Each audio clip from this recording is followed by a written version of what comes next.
Instituto Bíblico Veritas Dei, Ratio et Revelatio. Instituto de Teología Bíblica Veritas Dei. Precios accesibles, horarios convenientes, profundidad y claridad de enseñanza, profesor de experiencia probada en el campo de la docencia misionera con sólida formación académica. Clases bíblicas grupales o personalizadas. Curso de formación cristiana para pastores y congregaciones. Seminarios y conferencias magistrales. Asesoría y orientación. Clases presenciales o telemáticas. Instituto de Teología Bíblica Veritas Dei.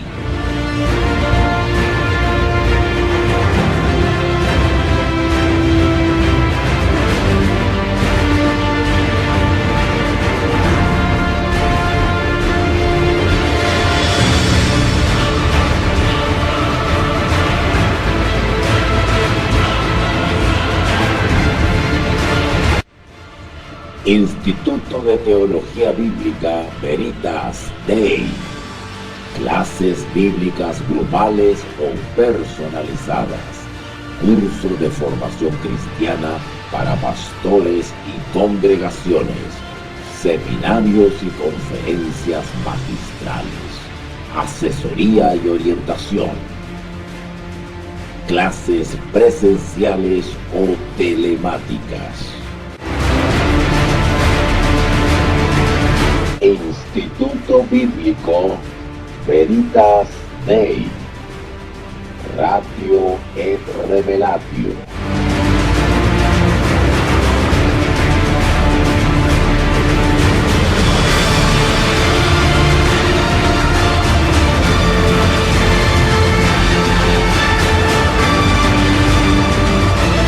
Ahora sí, la clase. Y bueno, voy a compartir ahora con ustedes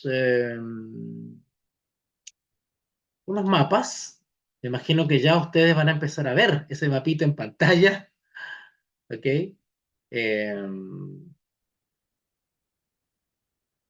Ahí. Deberían ya estar viendo el mapa. Ustedes me indican, ya sea con un símbolo o a viva voz, ustedes me comunican si están viendo el mapa.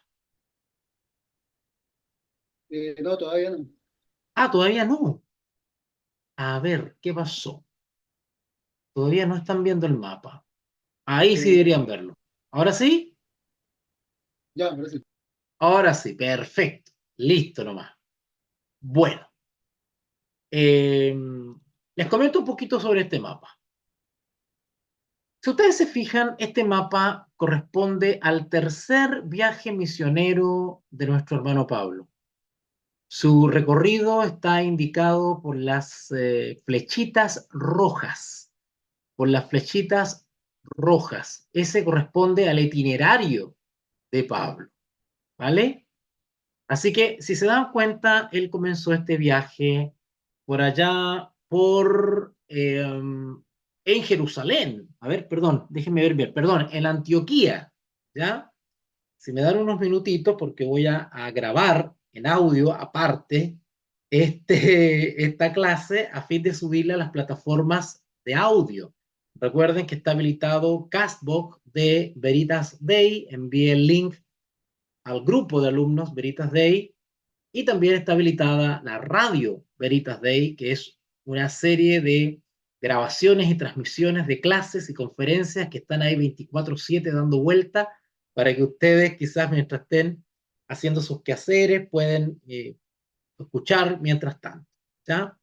Así que esta clase pretendo también incluirla en esas dos plataformas, tanto la de Castbox, de podcast, ¿verdad? Como también por la radio FM online de Veritas Day. Bien, entonces, les decía que este mapa que ustedes ven en pantalla es un mapa que corresponde al tercer viaje misional de Pablo. Y este viaje lo inicia desde Antioquía. ¿Ok? Y pueden ver el recorrido ahí, donde pasa por Galacia, ¿verdad? Ya estudiamos ya la carta a los Gálatas, donde Pablo estuvo en esa región. Galacia es una región, ¿ok? Pero seguidito de Galacia está Frigia, y es en esa región en que vamos a concentrar nuestra atención, porque es en esa región donde está la ciudad de Colosas, ¿vale? Ahora, Pablo no visitó Colosenses, hay que decirlo, ¿ok? Pero sí llegaron a Colosa a algunos colaboradores de él. Ya vamos a ir aprendiendo sobre eso en la medida que vamos avanzando en el análisis del texto bíblico, del relato bíblico, pero también se lo voy a mencionar de pasadita en la introducción textual que les voy a hacer ahora. Ahora, quiero comentarles un poquito más sobre este mapa. Ustedes pueden ver que después de Frigia, ahí en el mapa, aparece la ciudad de Éfeso. Bueno, este mapa en realidad es el tercer viaje y señala los lugares por donde pasó Pablo, pero también los lugares donde estuvo Pablo efectivamente, ¿vale? Así que podemos ver ahí una pasadita por Éfeso, luego asciende y llega hasta Troas, etcétera, etcétera, y ustedes pueden ahí seguir el mapa y después va a la región de Macedonia, ¿cierto? Filipos, también se acuerdan cuando estudiamos la ciudad de la carta a los filipenses, etcétera, etcétera. ¿Mm? Pero más que nada, como preliminar, pues le muestro este mapita del tercer viaje del apóstol eh, Pablo, ¿ok? El apóstol Pablo, para que se den una idea del trayecto.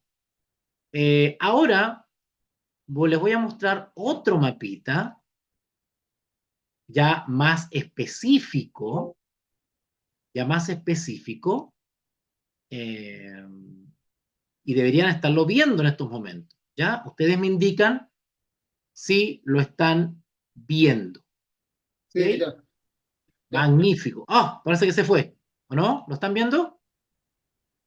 ya no, ya no sé. Ya, ahí debería verse otra vez. Sí, Magnífico, perfecto, ya. Bueno, en este mapita ya más específico está señalado propiamente tal Colosas, que dijimos que estaba en una región llamada Frigia, y de hecho está ahí también en el mapa, ¿verdad? Está Capadocia, Galacia, Frigia, más arribita está Bitinia, todos son nombres, abajo está Pisidia, Licia, Panfilia, en fin, ustedes pueden ahí ya ver el nombre de las regiones que conformaban todo este Asia. Y son nombres que son súper conocidos, súper, que habitualmente leemos, son familiares, digamos. ¿No? Pero es bueno siempre ver un mapa. Yo siempre le he dicho a ustedes de que los mapas son el mejor amigo de un historiador. Así que cuando ustedes se encuentran con alguien que dice que es historicista, ¿verdad? Lo primero que tienen que preguntarle es si tiene un manejo geográfico, si tiene un manejo de la geografía bíblica, si conoce esa área, si él podría enseñarnos algo y también al mismo tiempo ubicarnos geográficamente donde se desarrollaron ciertos eventos. Una persona que se dice historiador, o historicista, pues debería tener conocimientos de historia, ¿verdad? Como mínimo, acompañar sus enseñanzas con un mapa para ubicar a los estudiantes físicamente y de cierta manera eso, desde el punto de vista pedagógico, amplía el conocimiento y el entendimiento, ¿verdad? Porque no solamente estamos hablando de textos bíblicos y darles a hacerles algún comentario, sino que también nuestra imaginación da rienda suelta, ¿verdad? A todo esto maravilloso que tiene que ver con las imágenes y poder trasladarnos, ¿verdad? Eh, teóricamente, ¿verdad? Imaginativamente a esos lugares. Así que este mapa nos está mostrando, ¿no es cierto?, el lugar exacto, la ubicación de Colosas, ¿ya? Ahora sí, Ya que hemos visto los dos mapas, les digo que, en resumidas cuentas, Pablo escribió la carta a los colosenses, habitantes de Colosas, ¿verdad? Esta carta iba dirigido a esa ciudad y a las iglesitas que estaban allí. Y esta carta eh, se dice, ¿cierto? Que esta carta la escribió Pablo estando, algunos dicen, que esta carta la escribió estando preso. Algunos dicen que esta carta es parte de las famosas cartas carcelarias, que fueron cartas escritas mientras Pablo estaba preso. Ahora, ¿cuándo cayó preso? Bueno, mientras hacía el tercer viaje. Por eso les mostré el mapa. ¿Ok? Mientras realizaba este viaje, dicen los eruditos y los comentadores bíblicos que Pablo que escribió esta cartita. Ahora les voy a leer textualmente algunos datos, algunas cosas que van a complementar lo que he dicho. ¿Ok? Respecto a la autoría de esta carta a los colosenses, no hay duda alguna hasta el momento de que el autor es Pablo, ¿verdad? Bueno, algunos señalan que Pablo fue el autor intelectual, el autor teórico, y que tuvo ¿verdad? Un escriba, ¿verdad? A un colaborador que era escriba a su disposición, ¿verdad? Pero en realidad no tiene mucha relevancia, es un datito, ¿verdad?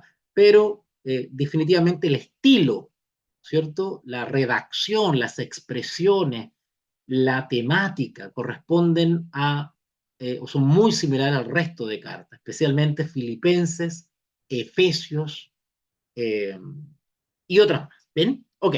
Así que respecto a la autoría, no hay duda de que el autor intelectual de esta carta es el apóstol Pablo. Respecto a sus destinatarios o audiencia, podemos decir lo siguiente, y leo textual. Pablo dirige la carta a los cristianos a los que aparentemente no conocía personalmente.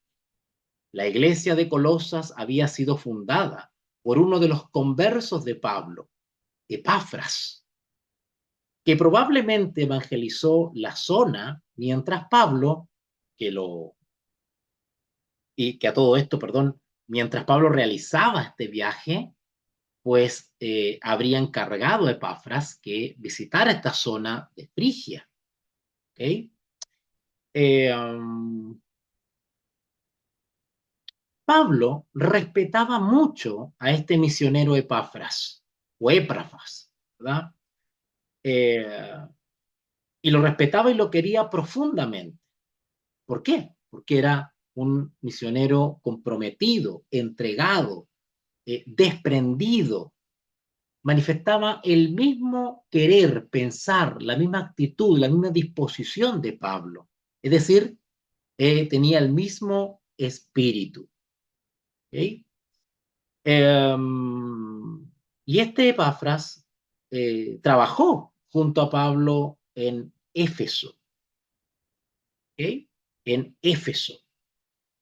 La epístola fue escrita en respuesta a una visita de Epafras que le llevó buenas nuevas o buenas noticias sobre la fe de los cristianos en Colosas, ¿no? Aquí vemos el rol de Epafras, que iba y traía noticias de donde visitaba, de donde viajaba, traía informes de la condición de las iglesias, y por eso que Pablo a veces tenía expresiones maravillosas cuando decía que yo me gozo, o ustedes son mi gozo, o ustedes son mi fruto. Todas esas expresiones daban cuenta de la alegría que sentía Pablo cuando recibía estas noticias de sus varios colaboradores, en este caso Epafras. Pero también el informe de Epafras respecto a Colosas, a las iglesias de Colosas, le mostró su preocupación por ciertas enseñanzas que parecían estar minando esa fe.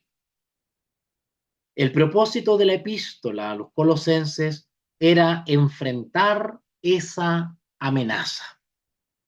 ¿Okay?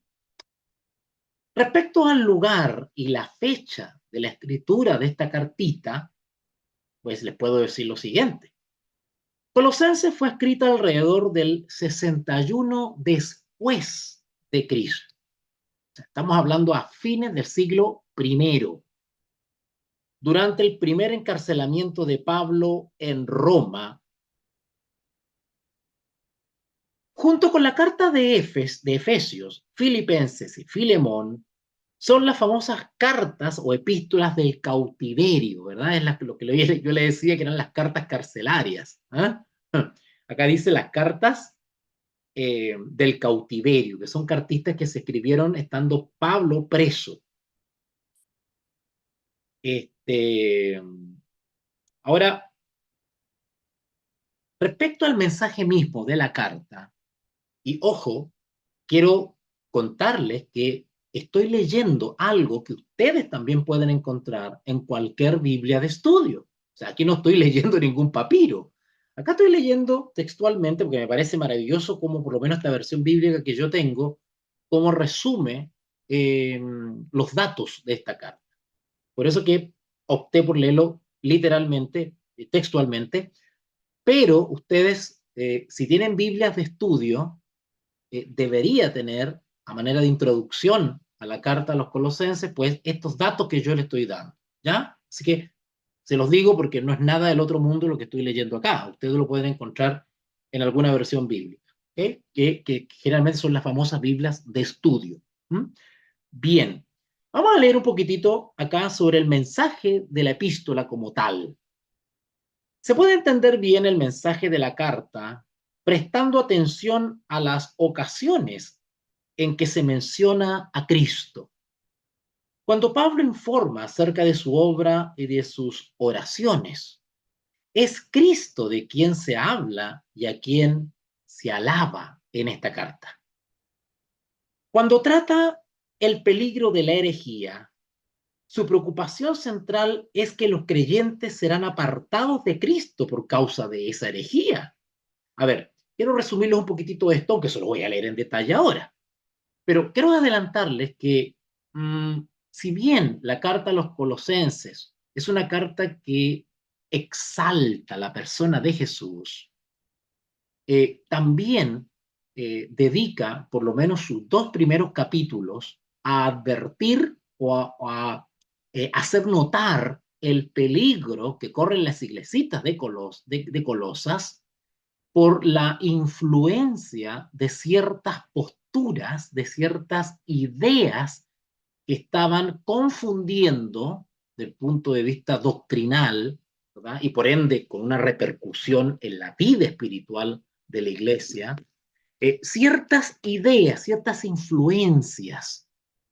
Y ahí van a ver ustedes, y lo vamos a ver en la medida que vamos avanzando en el texto, cómo algunos judaizantes estaban permeados o contaminados con ciertas ideas gnósticas.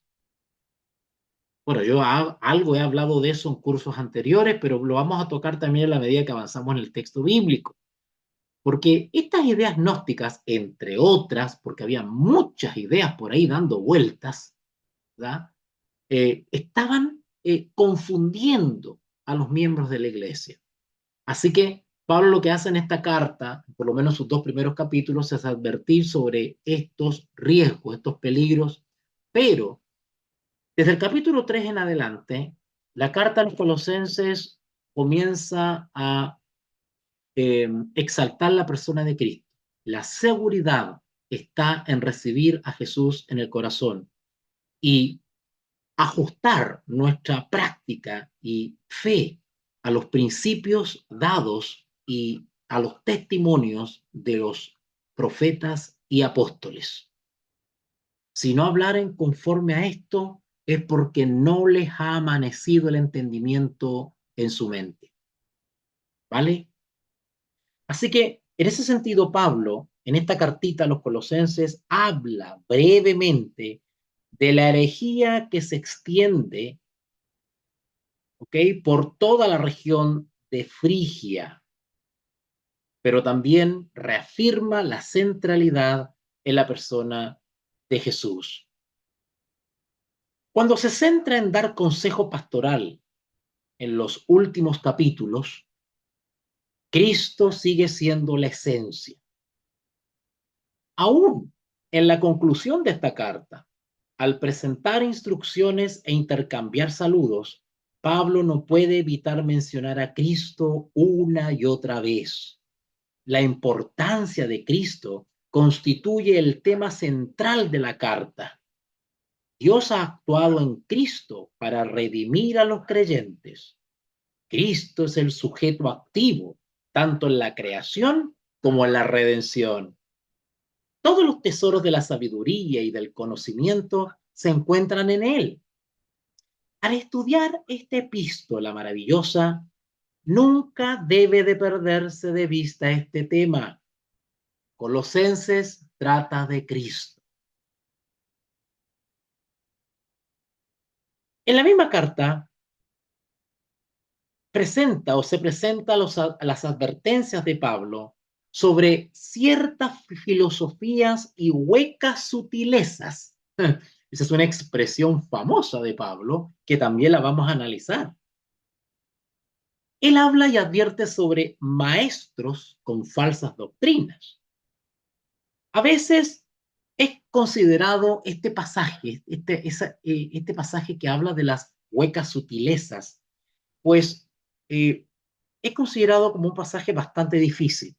Pero bueno, para eso es este curso, para explicar, aclarar y definir ciertos textos que aparentemente son difíciles. Bueno, yo digo aparentemente, pero evidentemente hay textos que son difíciles, ¿verdad? Pero digo aparente porque si están en la escritura son para nosotros y son para ser revelados. ¿Ok? Y ahí en esta cartita vamos a ver que Pablo hace mención a ciertas instrucciones, ciertas prácticas judaicas, ¿verdad? Como por ejemplo las fiestas solemnes, ciertos días de fiestas que ellos tenían, ¿verdad? Y que los judaizantes estaban eh, intentando, insistiendo en que debían practicarse, observarse, ¿verdad? Cuando estudiamos Filipenses, que creo que fue el último estudio que tuvimos, pues algo vimos de eso, ¿verdad? Cómo los judaizantes intentaban hacernos retroceder al judaísmo. Y Pablo tenía constantemente que estar advirtiendo y enseñando sobre esto. ¿Ok? Así que, pues, dicho eso, ¿verdad? Y habiendo comentado, habiendo hecho esta pequeña introducción, pues, es que volvemos a la pantalla para introducirnos ya directamente a la carta a los colosenses, ¿vale? Vamos a avanzar en algunos versículos, por lo menos los versículos introductorios que tienen que ver con lo que le acabo de comentar, ¿ya? Yo creo que ya la próxima clase vamos a entrar de lleno ya al capitulado como tal, ¿ok? Les quedo debiendo para la próxima clase algunas imágenes de la ciudad de Colosa actual, ¿vale? Porque en internet no encontré, no encontré imágenes en video. Hay muchas fotos, pero no encontré imágenes en video. Yo quería mostrarle un videíto así, turístico, de esta antigua ciudad, pero no, me fue súper difícil encontrar. Así que voy a seguir buscando y se los voy a deber para la próxima clase. Vamos inmediatamente entonces al texto que nos convoca. En la carta a los colosenses, el apóstol Pablo a los colosenses, vamos a leer ahí la salutación. Colosenses capítulo 1. Voy a revisar un poquitito así rapidito el grupo para ver si hay alguien que está atrasado y no ha podido entrar. No, al parecer está todo bien. Bien. Entonces, el capítulo 1 habla de la salutación. Pongamos atención. Pablo se identifica inmediatamente como autor y también su ministerio. Apóstol. ¿De quién? ¿A quién sirve este ministerio? Ministerio, ministrar, servir. ¿A quién sirve? ¿Es un servidor de quién? De Jesucristo. ¿verdad? Por voluntad de Dios.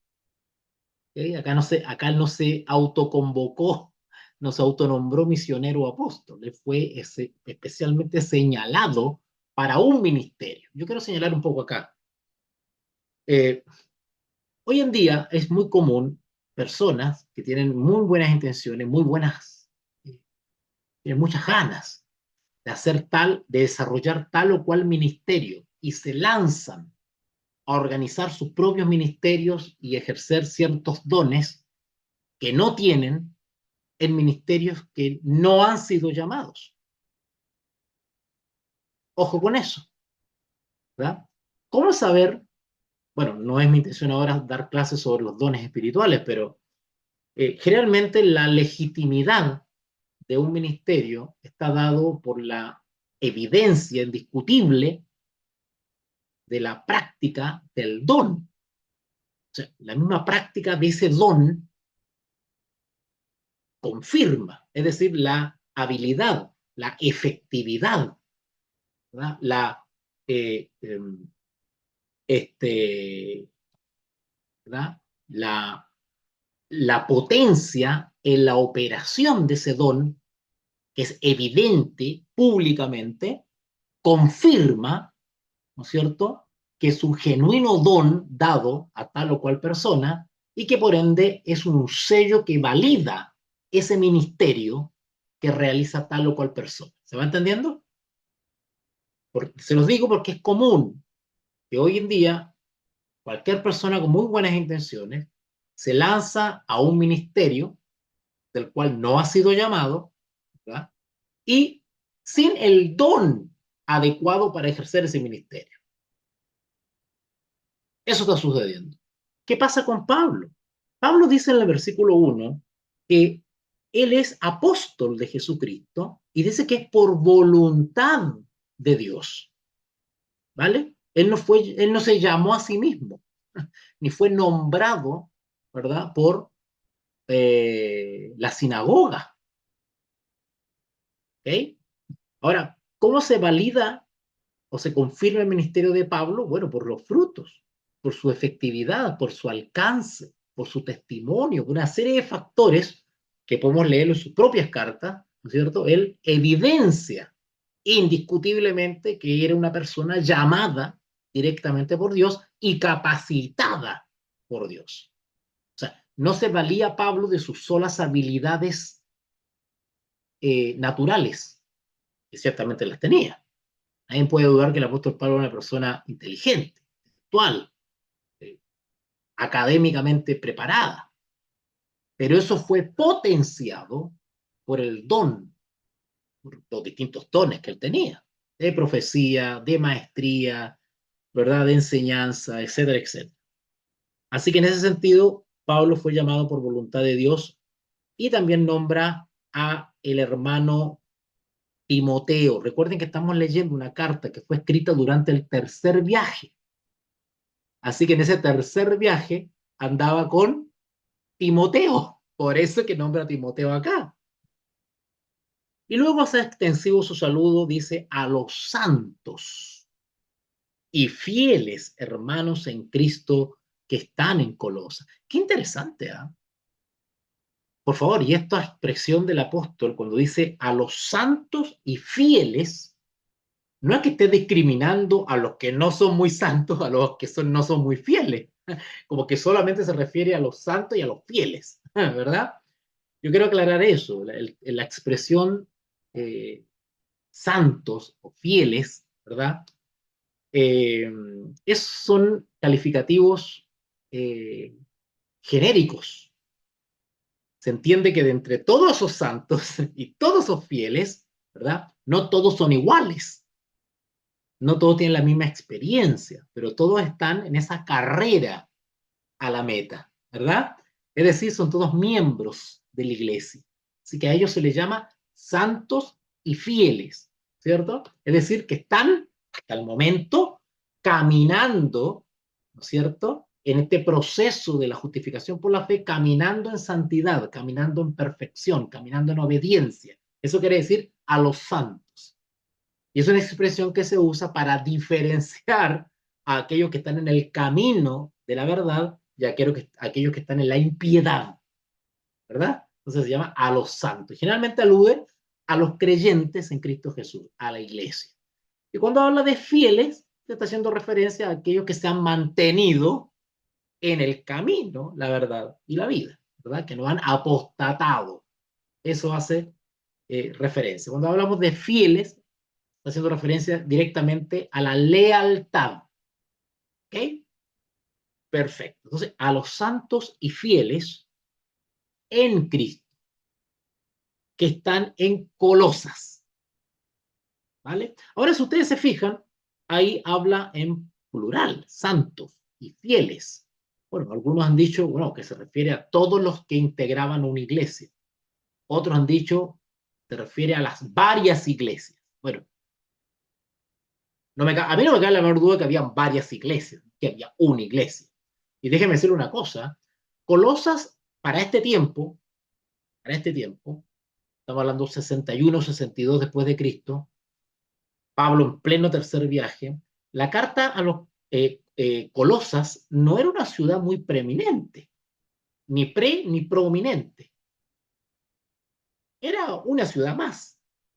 La ciudad top, por decirlo así, en ese entonces era la Odisea. Era como la ciudad más cercana, pero de las ciudades más cercanas era como la más top, la más nombrada, la más visitada, la más cosmopolita. Colosa era como una iglesia de la periferia, era como una ciudad de la periferia, no era muy desarrollada ni tampoco habitada, ¿vale? Es una ciudad que con los años fue destruida, totalmente destruida por los turcos, ¿no? Eh, y el relato, la evidencia bíblica nos muestra que justamente Epafras llegó a Colosas y fundó iglesitas. O sea, se le atribuye la fundación de la iglesia de Colosa a Epafras, no necesariamente a Pablo. Ojo con eso, ¿ya? Y bueno, el versículo 2, ¿no es cierto?, sigue diciendo, gracia y paz sean a vosotros de Dios nuestro Padre y del Señor Jesucristo. ¿Ok? Bien. Vamos a avanzar entonces un poquitito en estos textos bíblicos. Ojo, no vamos a ver el capítulo 1 completo, porque se supone que este es un capítulo de introducción que quería hacer, pero por lo menos vamos a dar lectura y vamos a comentar así, bien ligeramente, ciertos textos para ver el contexto. ¿Ya? Perfecto. Recuerden que según el sistema que tenemos acá, puede cortarse la transmisión, pero ustedes ya saben el procedimiento, esperamos un ratito, carga y volvemos a la transmisión. Luego, Colosenses capítulo 1, versículo 3, nos habla de que, y pueden leer el título, Pablo pide que Dios le conceda sabiduría, les conceda sabiduría espiritual. Esto es súper común en Pablo, que Pablo les conceda sabiduría espiritual. Uno se podría decir, bueno, ¿y para qué sabiduría espiritual? Bueno, es una pregunta como absurda, ¿verdad? Todos queremos o necesitamos o deberíamos solicitar a Dios sabiduría espiritual, pero especialmente en el contexto de Colosa, Pablo, más que confiar en los propios consejos que estaba dando, inspirado por el Espíritu, pero digamos, en términos prácticos, Pablo estaba aconsejando a la iglesia de Colosa. Pablo más que nada confiaba en la sabiduría divina para ayudar a los colosenses a aclarar ciertas cosas, porque la iglesia de Colosa, como dije en la introducción, estaban siendo acosados o permeados por ciertas corrientes de ideas, ciertas creencias, ciertas tendencias que minaban, ¿no es cierto?, la sana doctrina. Entonces, Pablo, más que confiar en su propio consejo, perdón, no su propio, sino en los consejos escritos mediante la carta, pues realmente su confianza estaba en la sabiduría que Dios mismo podía otorgar, ¿cierto? A través del Espíritu Santo a cada creyente. ¿Para qué? Para discernir entre lo verdadero y lo falso. Vamos a leer un poquitito. Dice así, vamos a leer de corrido, ¿sí? Del versículo 3 al 14.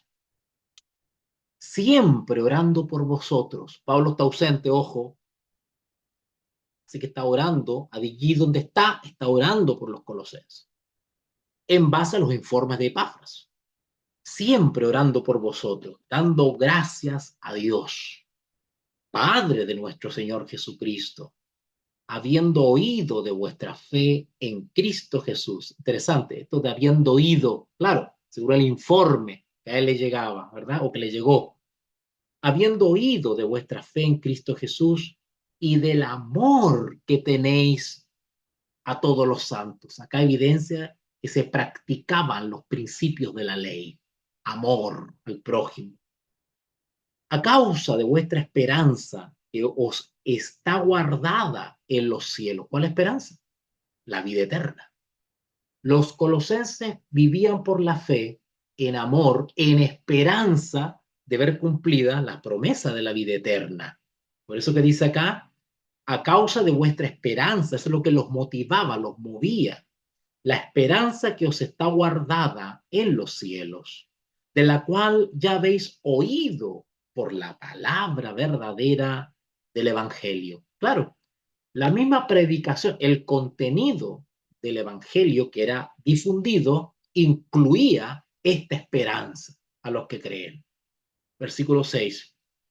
Que ha llegado hasta vosotros, el Evangelio, que ha llegado hasta vosotros, así como a todo el mundo. Cuando dice acá todo el mundo, no se está refiriendo literalmente a todo el mundo, sino que a todo el mundo, hasta dónde ha llegado. Como un trabalengua, pero hasta dónde se ha diseminado el Evangelio, hasta los territorios conocidos, a eso me refiero, ¿vale? Eso es todo el mundo. Tienen que entender que en este primer siglo, pues no estaban descubiertos todos los territorios del mundo, ni todos los habitantes del mundo estaban evangelizados, ¿vale? Por lo menos hasta donde la palabra de Dios nos habla, Latinoamérica, lo que conocemos ahora como Hispanoamérica, no había sido. Instituto Bíblico Veritas Dei, Ratio et Revelatio. Instituto de Teología Bíblica Veritas Dei.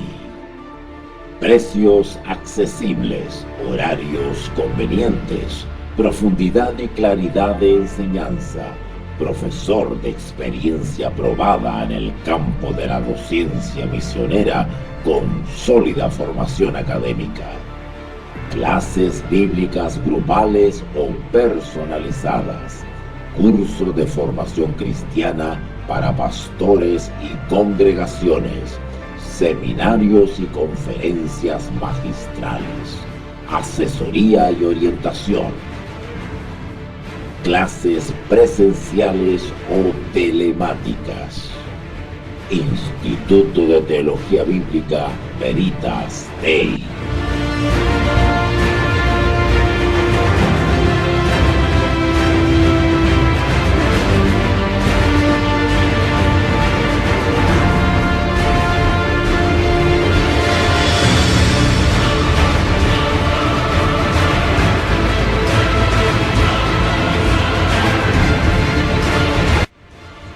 Instituto de Teología Bíblica Veritas Dei.